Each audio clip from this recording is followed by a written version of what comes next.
quit your job and live the life you've always dreamed of?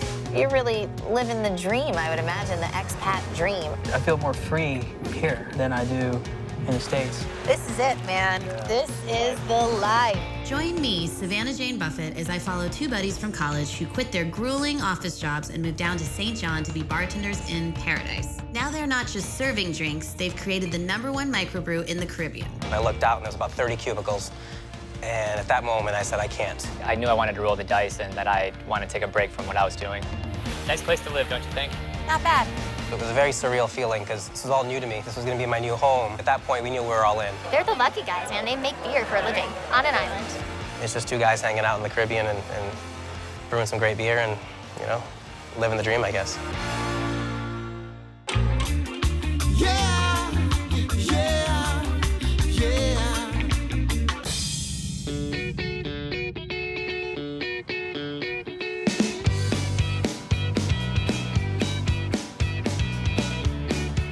Are in Mongoose Junction on the island of St. John, going up to meet Cheech and Kevin, two best friends who moved down here about 10 years ago just to live the good life and be bartenders. Next thing you know, they went from serving beers to brewing beers in their backyard to owning their own bar, and now they are known as the St. John Brewers. They said the best way to get to know them is to head up to their bar at the tap room and try some of their beer. So let's go check it out. Hi there. Hey, welcome. Thanks, I'm Savannah. Savannah, how are you? I'm Cheech. Hi, Cheech. Nice to meet you. Savannah, Kevin. Nice to meet you. I'm officially made it to the tap room. Welcome.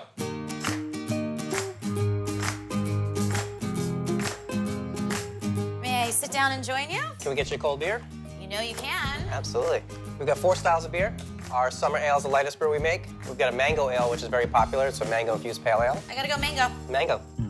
My name's Vyas. I'm from St. John, Virgin Islands, originally from Rhode Island. I'm 34 years old. People call me Cheech. My name is Kevin Chipman. I'm originally from Auburn, New York, and for the past 10 years, I've lived on St. John in the Virgin Islands. Well, cheers. I'm psyched to be here hanging out with you guys. Welcome to St. John. Kevin and I were, we met freshman year of college at the University of Vermont. We lived in the same floor, so we became friends pretty early on. Kevin and I definitely went out to parties often. You know, it was the thing to do, especially in the cold winters in Vermont. So we particularly had a good liking for beer, you know, good microbrews. So why St. John? I vacationed here before moving here. Ben was living here and working, so just threw out the idea, let's go do something different before we kind of get into the rest of our lives. Go to work. Exactly, Real yeah. life. I was a physical therapist. I was working in a acute care hospital, so it was long hours. It was dark when you woke up, it was dark when you got home. So I just thought that there was definitely more to life than just, you know, doing that. I moved to California right out of college. I got an opportunity to work for NASA in the space program. It wasn't after about 2 years of work at NASA that I started thinking about new opportunities. Chirag and I met at work. When he was here, I didn't get the sense that he was necessarily unhappy, but that he was definitely looking for something more. I decided I was going to apply to grad school. There was one program that I was very interested in Washington, D.C. It was in space policy, of all things. Finished up the program, graduated, and I was looking for jobs. I remember meeting with somebody who took me to the office and said, we have great opportunities here, and you could work in this office. And I looked out, and there was about 30 cubicles. And at that moment, I said, I can't. I just knew at that point that's not where I wanted to be. I remember just driving up to San Francisco. That's when I started talking to Kevin. I remember we just always kept in touch. So Kevin came down, like he said, checked it out, and I remember him calling me, and he said, yeah, we can do this. I knew I wanted to roll the dice and that I wanted to take a break from what I was doing, so it seemed like a good a spot as any. I said, all right, I'll quit my job and let's move down there, so. He was excited. I was kind of bummed he was leaving. I was there when he packed up the last things in his car and drove away. Even Chirag's bosses at NASA, who I now work with and see, ask about Chirag and, hey, how's Chirag doing? Is he still on the island? And he's definitely asked about and missed to this day, 10 years later.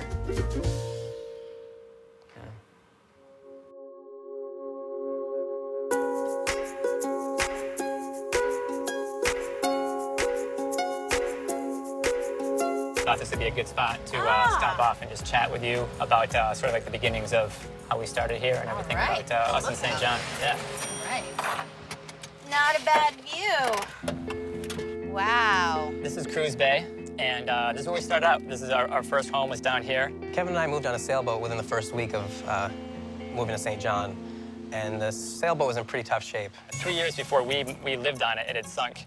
And then so the owners at the time, They brought it up? They Yeah. didn't leave it on the bottom of the ocean? no, probably should have, but they probably- didn't though. So it was basically literally like a houseboat. They were just renting it out as kind of like an It was like apartment? camping on the ocean.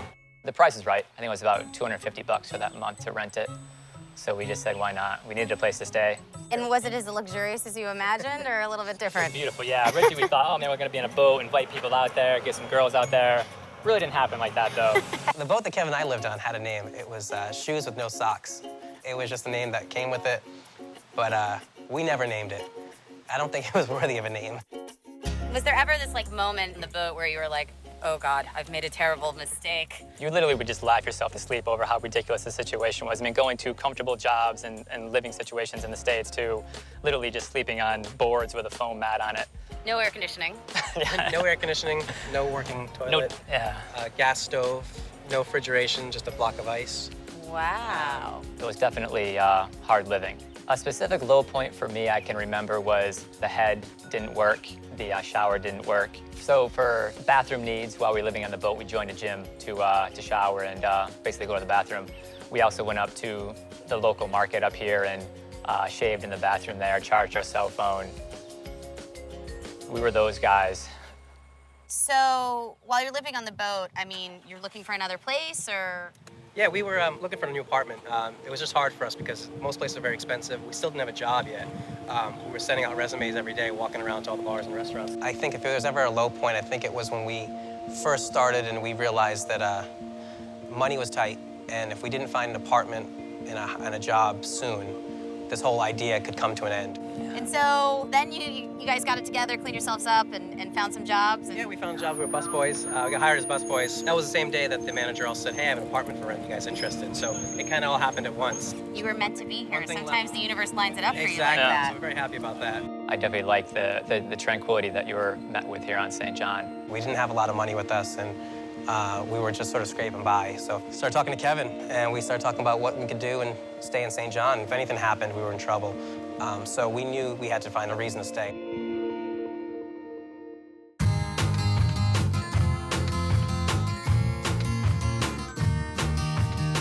How long have you had the bar? It'll be 6 years this November, yeah. A little over 7 years we started the company. When we got down here, there were just no microbrews. There was nothing. So it was sort of out of necessity that we decided we'd have to brew our own beer because you couldn't find any good micros around here. So People think that we came down here with the intention to start the brewing company, but it really, it just came to us. We enjoyed the craft beers that were up in the U.S. where we had lived, but there was none of that down here. This was the brewing area over here. This was the tube and sink that we had next door. Okay, so it came in here. Yep. Before you had this space, Right. where were you making your beer?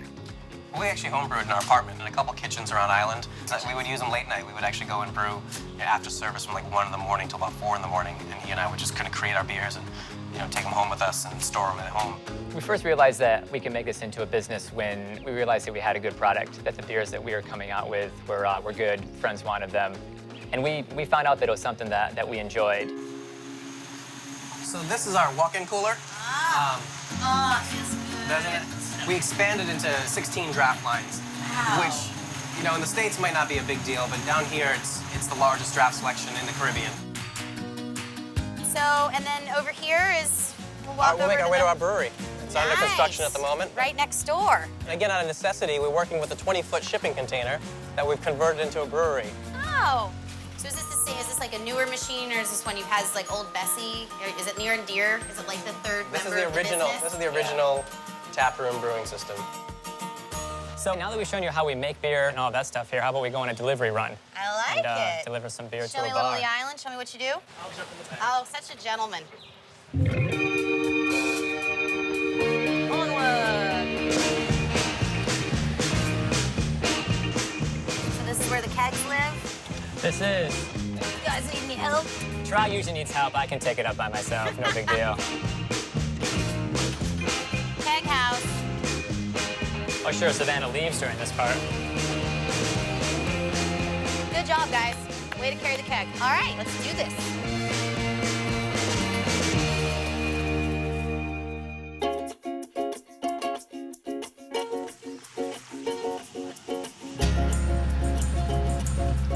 So this is our first stop here, one of our best accounts. Motu bar. Motu bar. Oh, God, are you guys gonna put me to work here?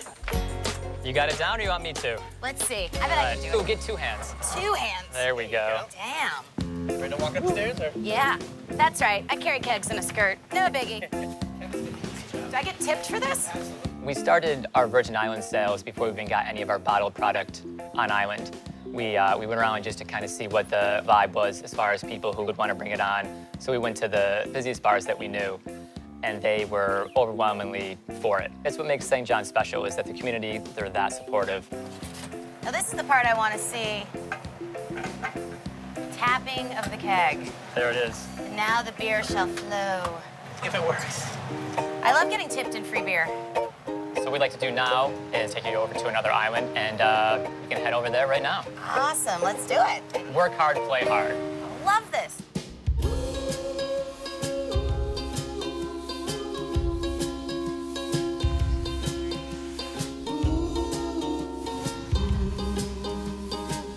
Let's hop on this boat, everyone. All right. It's our friends at Wet Woody's. Hi, guys. I'm Savannah. I'm ready to get on the water. We've been doing a lot of work, so I'm ready for some play. Yeah. Drinking on land, now we're gonna drink on the water now. Slightly All day different. on land, on the water. I'm ready. I'm game. Been a long day for everyone. We've earned some pay, now we've earned some fun. So kick off your shoes, send your blues away. There's no need to catch up with them today, sway. And it's a beautiful day and the wind blows away. I love a lot of things about living on St. John. The beauty of the island, everything's really natural and pristine. The weather, I love 12 months of summer. Pick me up, help me down. You dust me off and you flip my frown. So why do you come when I got to go? And why do you stay when I go away? This is a nice little piece of paradise. Yeah, ended up on a good spot here, Hans Lalick. This is one of the perks of living down here, right? Exactly, After you yeah. work a hard. long day of work, you try to get to the beach as often as you can and get on a boat if you can as well. This is a great spot. We like to come out here and kind of relax at the end of the day. It's great fun. This is not relaxing at all. No. So tell me a little bit about the place that we dropped the keg off at. Yeah, where we dropped the keg off today, we're gonna be having a party there tomorrow afternoon. So yeah, they're just one of our accounts that we deliver kegs to. They needed some beer. We provide that. They just opened up their bar a few months ago. They're friends of ours, and so we like to all help each other out, and that's kind of how the islands work. Everyone sort of is in it together. I think people all band together because at the end of the day, we're all here on our own trying to figure this out. So living the islands is definitely about community. We know how hard it is to start something down here. It's a lot of work. So any way we can help out, and as many people have helped us out, it's part of being in the St. John community. St. John is such a physically beautiful place. The trees, the beaches, the water is amazing. But the real beauty of St. John is the people. The people live here are truly genuine, friendly, welcoming, happy people. We could be nothing without the support of the community. When there are bad times, we all band together. When there's good times, we celebrate. But at the end of the day, St. John is nothing without the people. Do you ever have those moments where you miss home or get homesick or wish you were back in the States?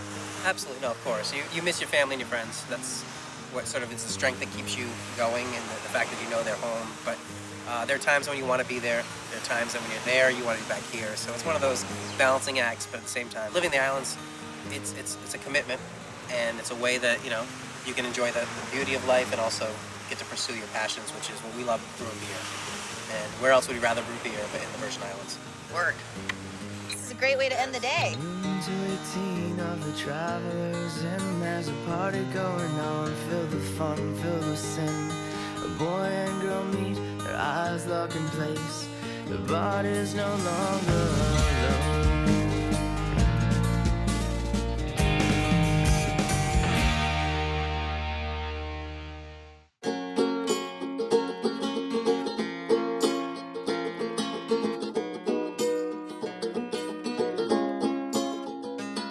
We've done it by sea.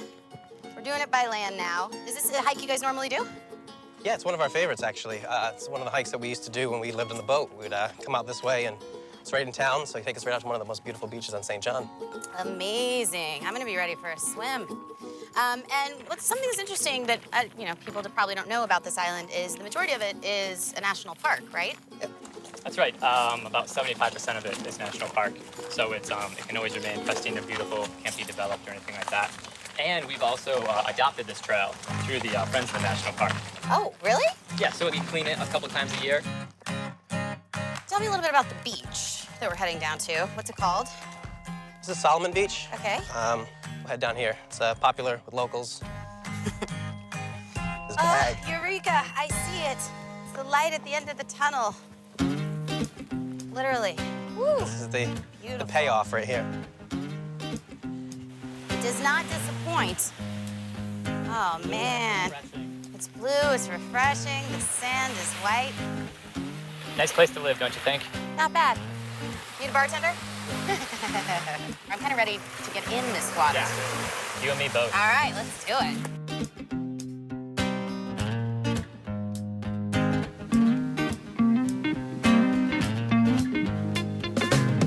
Let the winds carry me, oh yeah. If I could float, I would be over there where the weather suits me, yeah.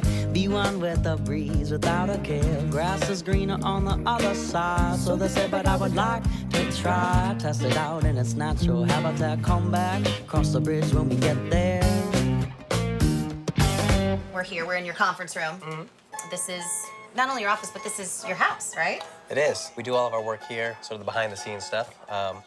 Yeah, so we live here, work here, and You're taking that whole live-work concept back in the States to a whole other level, I have to say. This is... we are a startup, so I guess that's kind of the idea that we do work where we live. Where does the investment come from? Where does the funding come from? How do you go from point A of bartending to point B of, you know, putting out your own beer, getting the tap room together? We're pretty much just put everything that we had worldly into Which this. wasn't a lot. Yeah.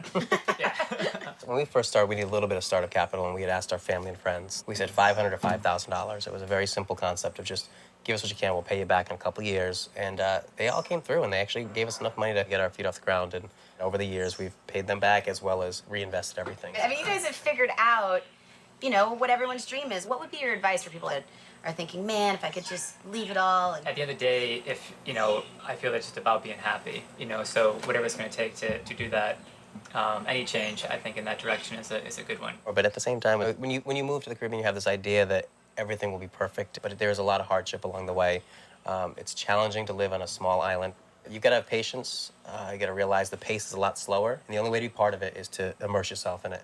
And if you try to get outside that, you will get frustrated and probably end up leaving. Yeah, and be prepared for iguanas to crawl through the window and the power to go out. The power goes out. And... Went out today for 2 hours, but that's normal everyday life, and it's not for everybody, but it's unique, and it's what we put up with.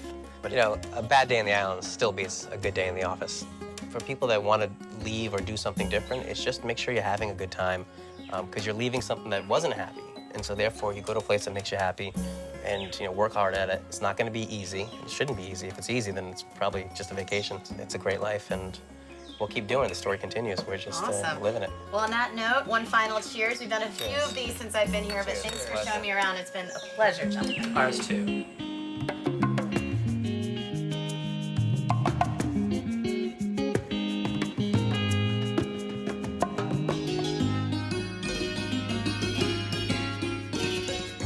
My name is Colette, and I've been here for 7 years.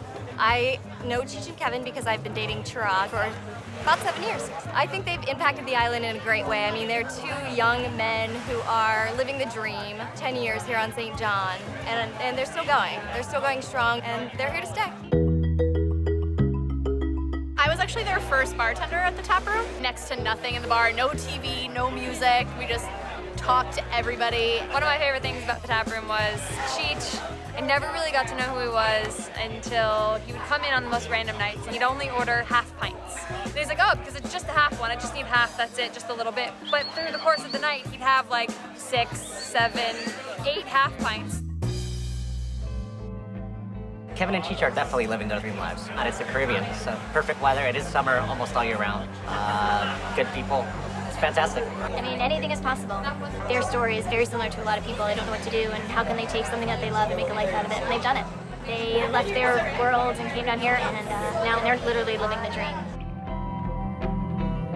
You know, everyone that moves to St. John brings their unique story and experience. I'm a minimalist, I think, at baseline, but it's definitely a place that that makes you learn what you can live without. We brought something that we love, which was microbrew beers. And it's not the most important thing in the world, but it is important to us. I think when you've had enough with what you're doing and you're not happy, you should start thinking about making a change.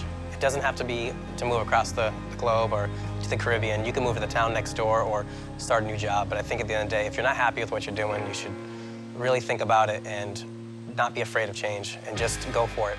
Never stop learning or wanting to grow and try new things, which I think if that's what you're wanting to lean towards, I don't think you could really make a bad choice. Ultimately, we want our business to be financially successful, but I think it's the lifestyle that we've been able to give ourselves and that the Virgin Islands affords us the opportunity to have. You know, I mean, beautiful sunsets, you know, going to the beaches. And at the end of the day, it's like I've been doing this with my best friend for 16 years.